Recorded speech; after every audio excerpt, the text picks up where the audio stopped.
Welcome to Scott Field on another game day at Mississippi State. And I say another game day so casually. Remember, fans, you only get 7 of these. So we're a little disappointed with the turnout so far. Things not really jumping in the junction, though we are filming this earlier than usual. But we knew there wouldn't be the same electricity as last week, Steve. So now it's an entirely different atmosphere as the Bulldogs host number 7, number 8, depending on what you look at, Auburn.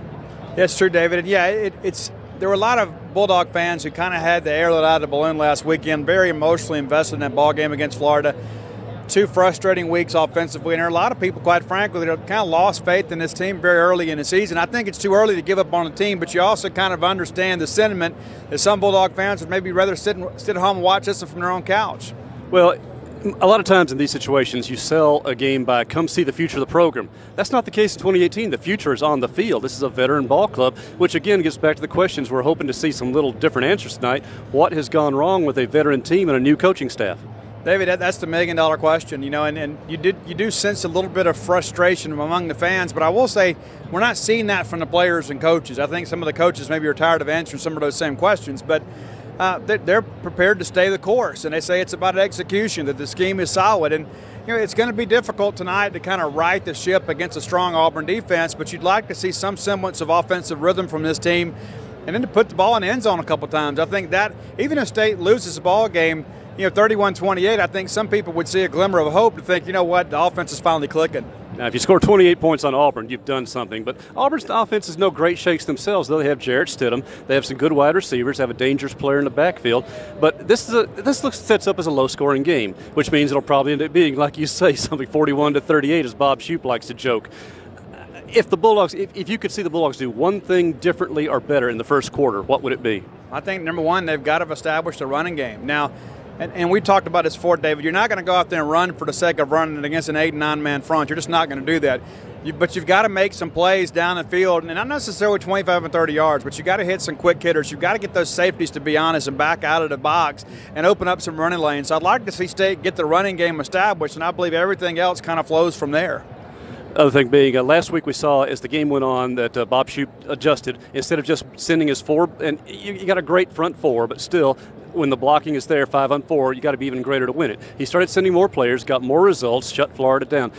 Do you think they try that now, or do they just stay with the same base defense against a different type of Auburn offense than what you saw the last 2 weeks? Well, you got a better quarterback. Matter of fact, you're going to play against the best quarterback you've seen all year in Jarrett Stidham. The issue with him is the supporting cast around him is not what it has been.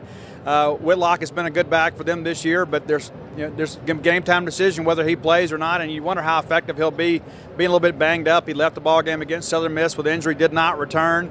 They've got some young receivers. They've got a couple of guys that have made some plays before against the Bulldogs, but by and large, this offense is still trying to find a sense of itself, and offensive line-wise, they've been pretty bad, and that's a tough recipe against a Bulldog front that's hungry for a win. Before we talk recruiting quickly, do you expect to see any changes in the lineup tonight? If not starting lineup, certainly as the quarter goes on, if the offense continues to struggle. I hope we see Devontae Jason, because if we're not going to redshirt him, and there's been so much talk about that, we're not redshirting him, but we're not playing him. And so if you're not going to redshirt him, put him on the field. This is an offense that's in bad need of playmakers, and I believe Devontae Jason's the guy that'll go catch a football for you. Now, granted, there's a lot of components to this offense. The protection's got to be there, the throw's got to be there, but he's a guy that's very electric.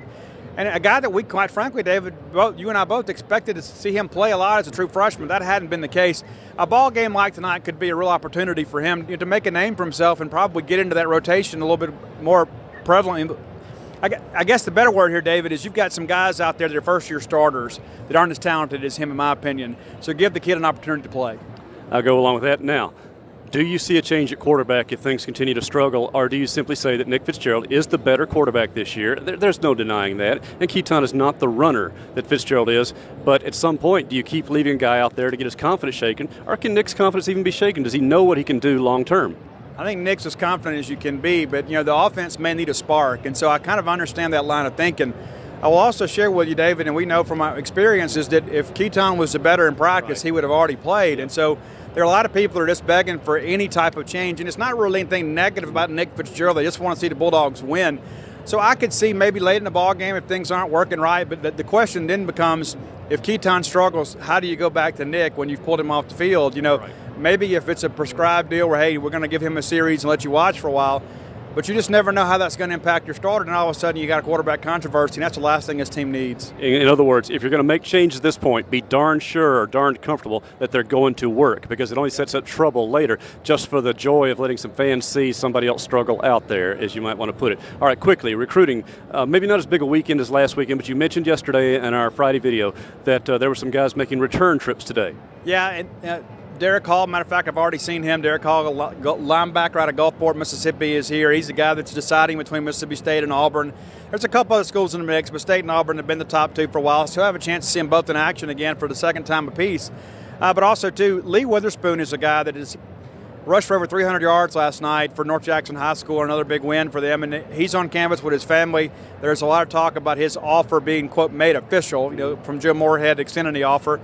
So he's a guy that we expect. And then, there's several. Charles Moore, Mississippi State commitment from Louisville, back in, bragged about getting a big win last night for the Wildcats. And so there are going to be a lot of recruits here. It won't be the star-studded group, but there will be some quality players here, and you'd like to see the Bulldogs acquit themselves pretty well with a nice performance. So kickoff at 6:30, but almost 4 hours away now as Steve and I cut this, and then we'll be getting back to business. We'll be talking after the game, hopefully after a Bulldog win, but regardless, we'll be here discussing what happened, what to look forward to in the open date, and what changes were or were not made and may even be needed to make. But a lot to wrap up after tonight's game, however it turns out, and Steve and I will be back here to talk about it.